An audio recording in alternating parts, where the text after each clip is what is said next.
I am so excited. Today we have a long, good friend of mine that I've known for about 22 years. Her name is Diane Walker, and she is a minister / officiant. So Diane, why don't you introduce yourself and tell people what you do? Oh, that's a mouthful, I'm sure, and you'll get it. Thank you so much for having me today. What a delight, especially to see you again, Mike, because we did spend so many years doing work together and have fond memories and still like each other, as I said earlier. Yes, I am an interfaith, independent minister. I work with all paths, all people, and my specialty is designing and planning sacred ceremony. So I take it very seriously. I tailor a design to people, and at the same time, I like to have a good time and be real and a human with people. So that's basically what I do. I do about 60 weddings a year and growing every year. Just love what I do. So if there was one tip that you could tell a couple starting to get into the marriage and the ceremony itself, what would you tell these couples to start with? Well, the first thing is remember what this is all about is you're getting married. And sometimes the ceremony is, oh yeah, we got to get a minister. Yeah. Because there's so much that pulls to the event itself and the party and the dresses and all the things. And I used to be an event planner, so I'm very aware of what all they have on their hands to take care of. It's vitally important that people remember your ceremony after the party's over, and that it's meaningful, and that these are your vows for a lifetime, and these are people that have come from all over to be with you on that day. So to take it seriously and choose carefully, work with somebody that you really resonate with and know that, and you know will do the job that you want and help create what you want. Well, I think that's so important, and we've talked to a few people, and sometimes I hate to say this out loud, and I say that often, but sometimes they think it's all about just a party. Yes. And it's not. I mean, really, it starts with you, and that's what's pulling those two couples or that couple together, and I think that's the spiritual part of it. And I wish more couples thought more depth into it than they really do. And I see that in younger couples nowadays. They come in, they're excited, they're ordering their flowers, they're talking about their cake. But the whole reason you're there is to unite as one. And I think that's where you play a big part in it. Yes, I do. And I'm going to say that most of the couples that I work with do care about it. And that's why they've chosen me and not gotten one of their friends to get ordained online and do something they've never done before. So I think I don't even see many of the couples that don't take it as seriously. I'll just get somebody to do the deed. Right. And actually, I'm not the cheapest gal on the block. I'm competitive and reasonable, and I do charge for what I do, and you definitely get that back in what I give. And I think people who are just wanting the deed done, they'd be turned off that I'm not cheap. Right. Well, and I think you get what you pay for. Absolutely. And I hate to say it, but there are all fly-by-night ministers, there's fly-by-night florists, there's cake people, and that's just a different level of wedding. Absolutely. And I think you are ranked right up there with the top, and that's why I'm glad you're here today. Thank you. So tell us, what's your procedure? How do you start out? How do you get the couple to sit down and start talking about what they want? Okay. Well, first of all, when I got into this, I've been ministering for 20 years. So I'm pretty seasoned. And at that time, it was actually, you actually got a phone call and you had like 24 to 48 hours to reply. Now everything's online. And I still get referrals, and sometimes I marry several people in a family or within a group of friends, which is a lot of fun. But the thing that's very different now is that basically they go online searching, and they what I call trolling for someone. So they might send 10 messages out to different people. So the key for me is to get to them as quickly as possible. And then I ask very pertinent questions right up front. Like, I want to know the size and scope. What are you looking for? What are you looking for in your ceremony? What's the date? And those logistical things. First of all, am I available? Because there's no sense in going any further if I'm not available. So once I get that answer, and you can tell pretty quickly if someone is serious about their ceremony because they just disappear or you never get feedback. But the ones that interact, I find out about what they need, and then I send them an information about this is how I work, this is how I charge, and this is exactly what I do for what I charge. If they're interested to talk further, we can jump on a Zoom call, we can get on a phone call, and some of them like to meet in person. I will do any of those. What's important is that they get to know me, I get to know them, and see if we're a fit. I might look good on paper, but we don't resonate with each other. You really want a minister that you feel good about and that you will work well with, and you want someone who's going to be there to minister to you as you go through your journey, because stuff happens like COVID, or a parent getting sick, or a fight with your maid of honor, those kind of things, and then you have a minister to also lean back on. And then once they're clear that they want to work with me, then I have a contract and a deposit. They review that. Once they sign and pay for that, then I'm theirs. And then we have a consultation, depending if they're simple. I have two offerings with add-ons, or I can adjust it. But basically, I have a sweet and simple for those backyard weddings, or meet me under a waterfall in Red River Gorge, or whatever. I got a lot of those during COVID, reduced to smaller ones. And then I have a classic ceremony, which is my full service, and it has a rehearsal and, of course, more time and planning and all of that. And then I have ways for people who are kind of in between, I have ways to add on. And if you're out of town, I do mileage, standard corporate mileage. And so once that's done, we have our consultation, and then if there's a rehearsal, I come and do a fully facilitated rehearsal, or if there is a wedding planner, then we work as a team. I always let them drive it, unless they want me to, I can do it, because not everybody has a wedding planner, so I have to be able to do that. But since I used to be a wedding planner, or an event planner, I work really well with a team. I respect what they're doing, and I'm grateful they're there, because my job is easier. Definitely. And I'm not distracted with the logistics, although I can certainly do it because I'm seasoned at event planning. It's really wonderful when I can actually relax and focus and know that a lot of things are handled. That's why you want to have your wedding planner. There's many reasons why you want to have a wedding planner, but that's one of them, so that your minister can be focused to do what she's here to do, or he. Exactly. Because it's a different side of the brain that we work out of when we do ceremony than we're running around doing logistics. So.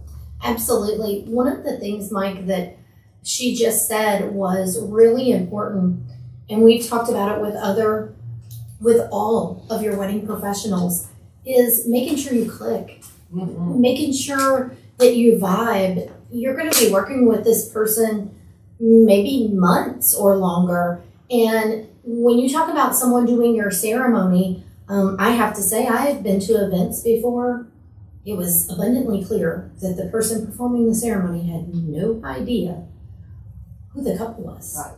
It was very, and I don't want to say bland, but it was very templated and not personal, and those things that you've touched on.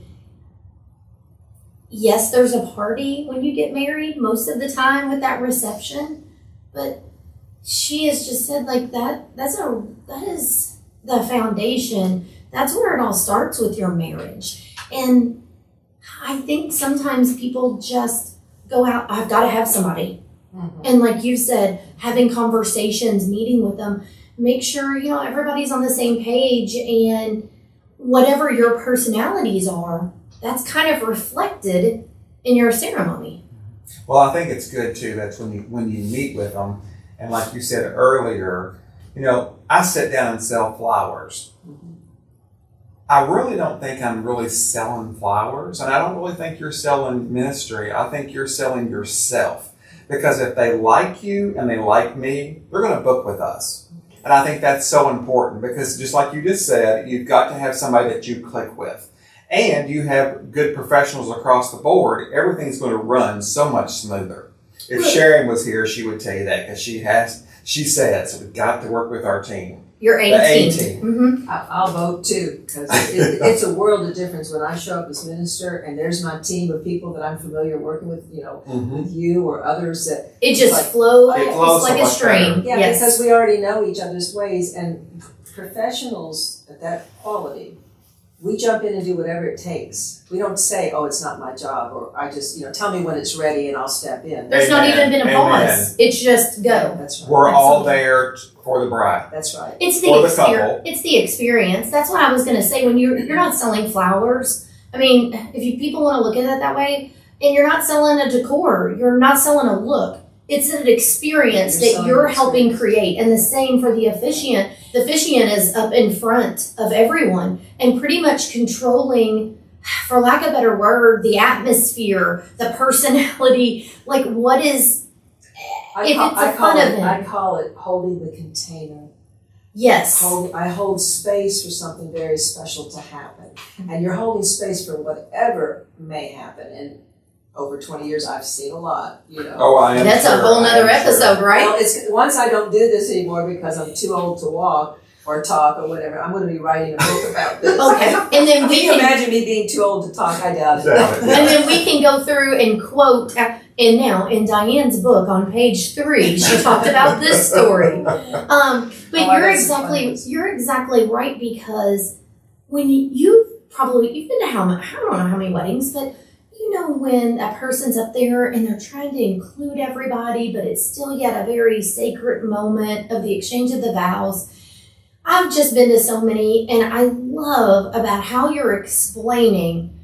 It is so important about who officiates your wedding. Now, there's all different circumstances, like you said, people going to different places, especially during COVID, and it just being the couple or a very small group.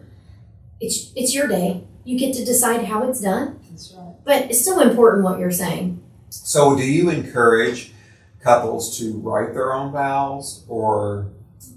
I ask them what they want to do. And they're pretty clear about that. Mhm. And then I give them some samples and I support them in whatever they want to do. Some don't want to talk much. And I said, there's no right or wrong way. You go with what's best for you. I do say my favorite way is when people write their own vows, and I like it the best when they surprise each other. And all of it works beautifully. Mm-hmm. What's important is that you choose words and vows that are reflective of you. And so even with my sample vows, I give them about 6 or 7 samples, encourage them to go online, whatever. Even if they're writing their own, use this as a sample.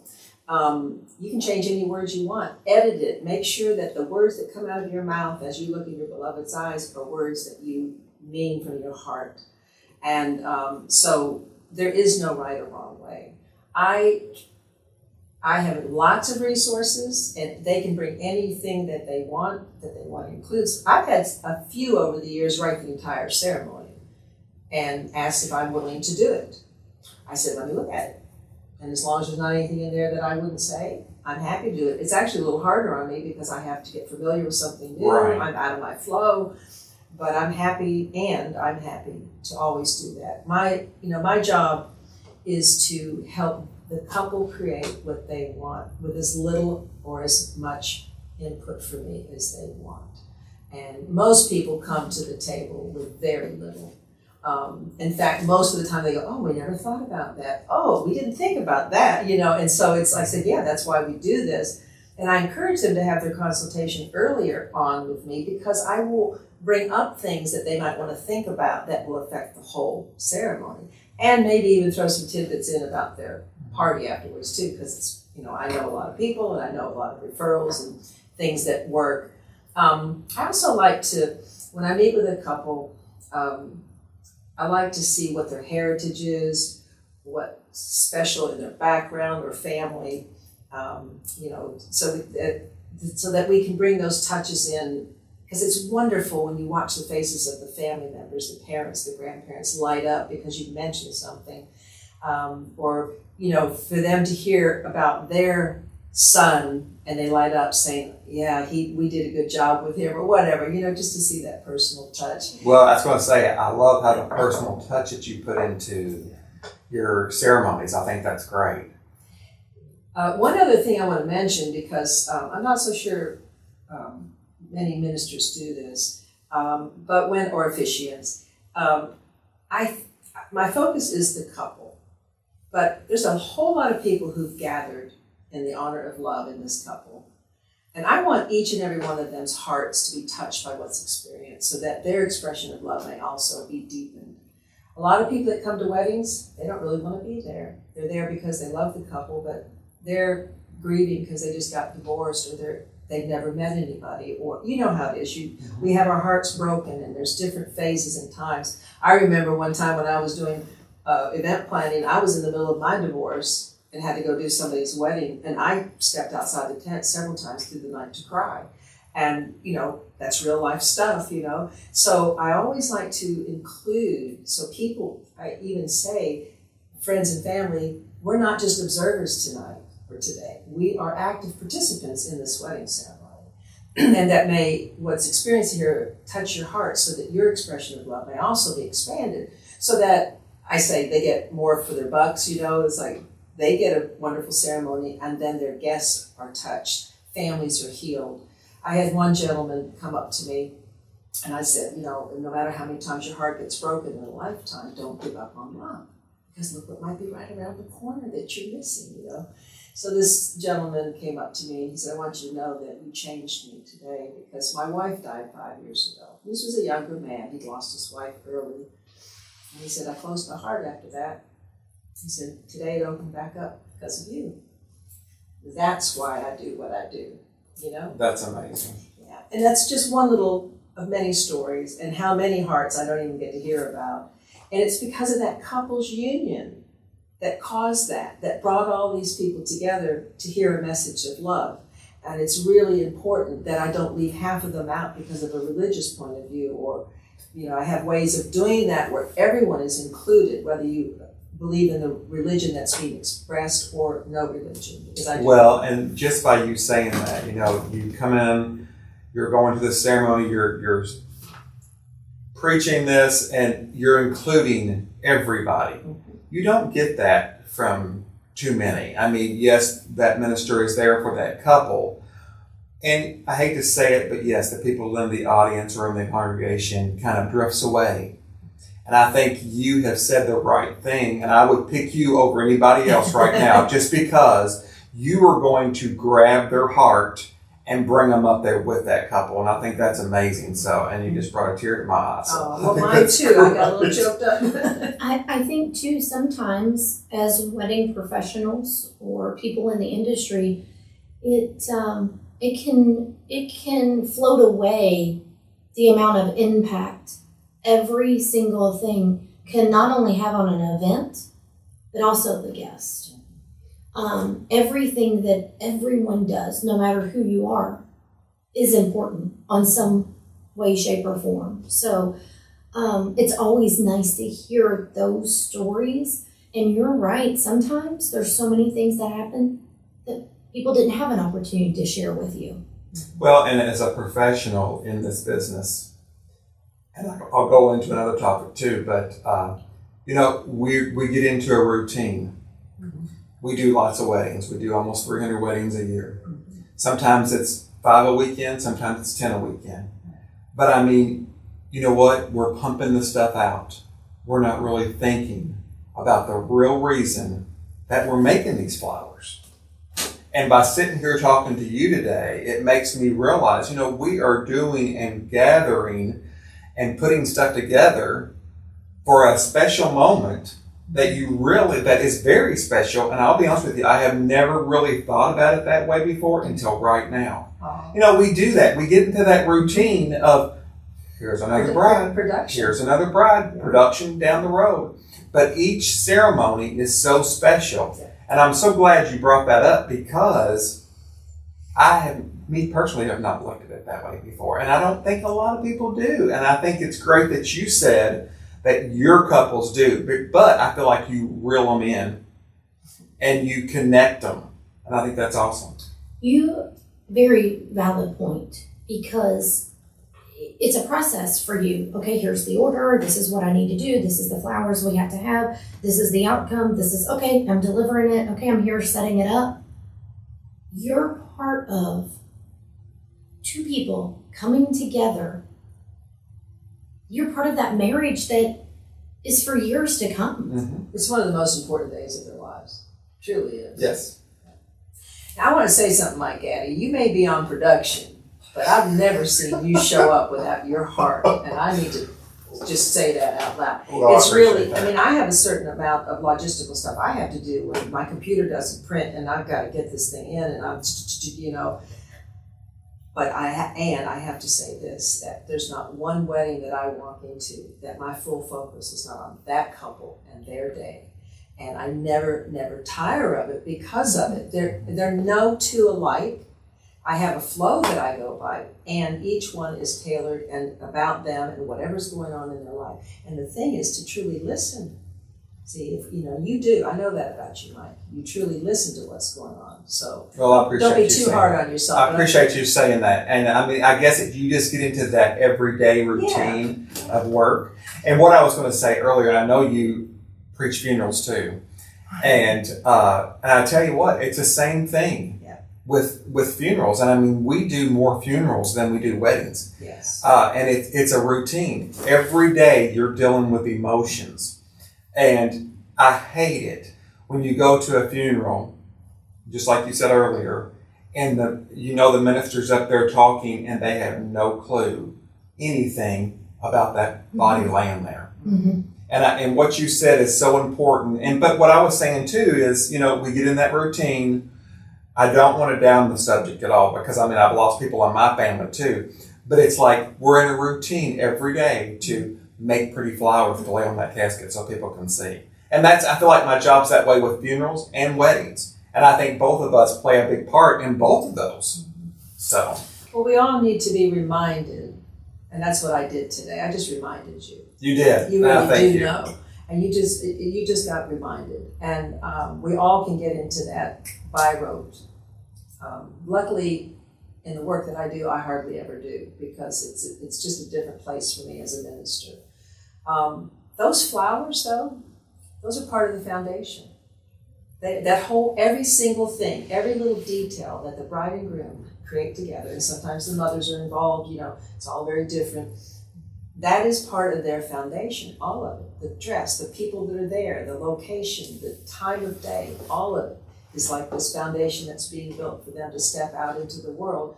And it truly is with two people. There's a lot more that gets done in the world when two people come together and love each other. The world is really a better place when two people join like that. So your flowers get taken in with that. Well, and I'll tell you what, just talking on another subject with the funerals also, we had when Pam's father died, everybody says, oh, flowers aren't important. People say, I'll have brides come in and say, flowers aren't my thing. Okay, but they're still doing it because mom said so.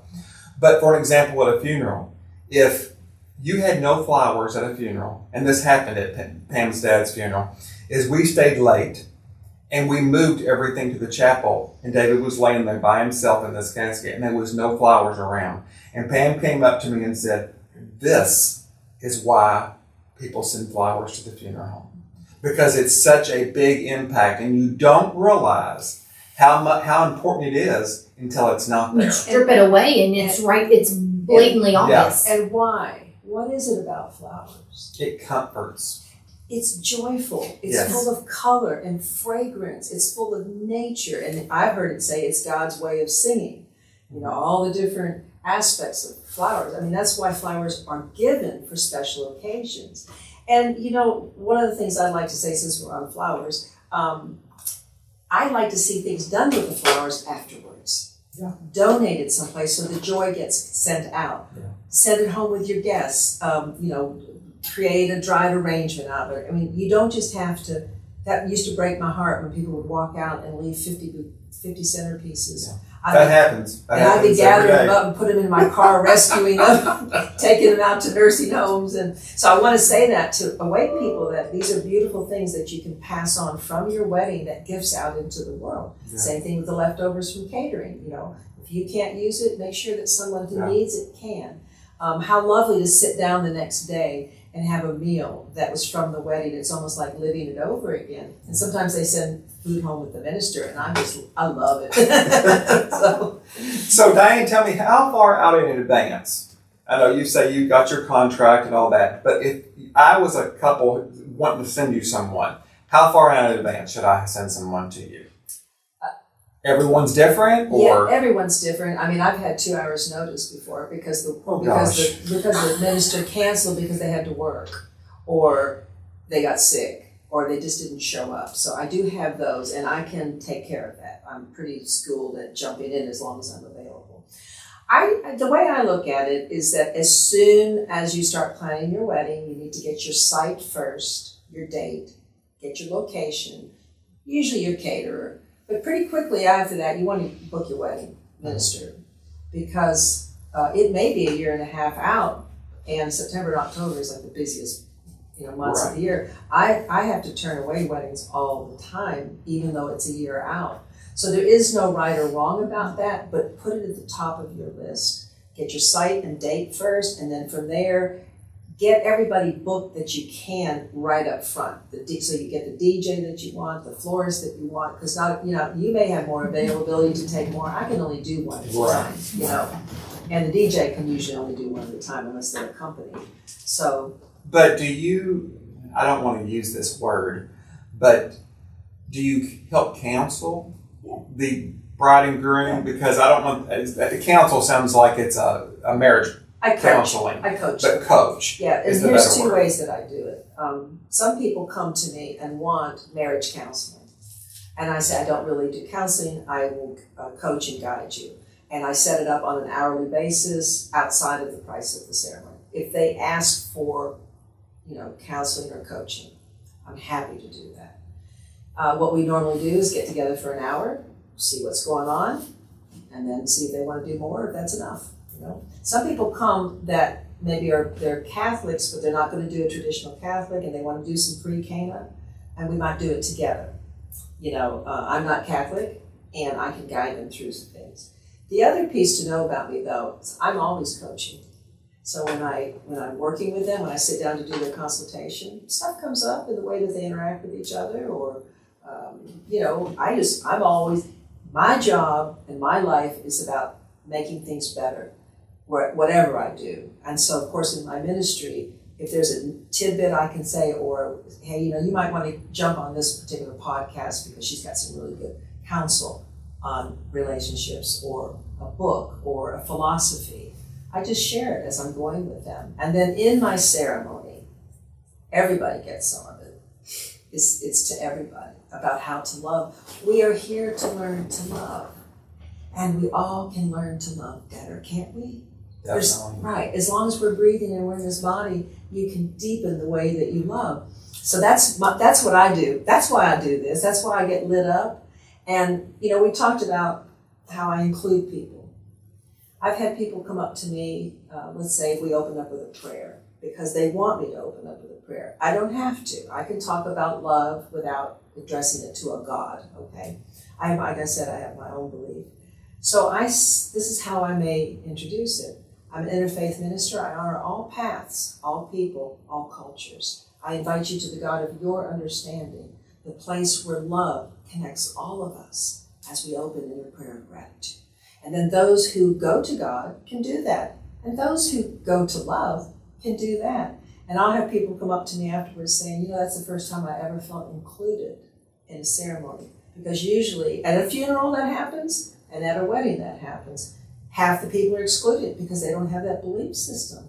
I love that. Yep. I love that. It is a way of all encompassing, no matter who you are. That's right. That was beautiful. Well, God and love to me are the same. And one of the main messages of Jesus was love.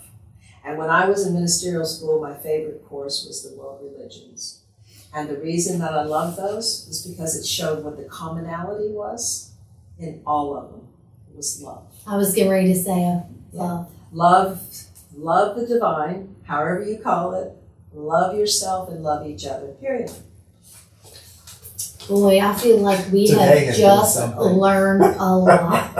Welcome to one of my ceremonies. Welcome. And this is who Diane is. So, you know from our podcast that we have listeners all over, even in other countries. Yeah.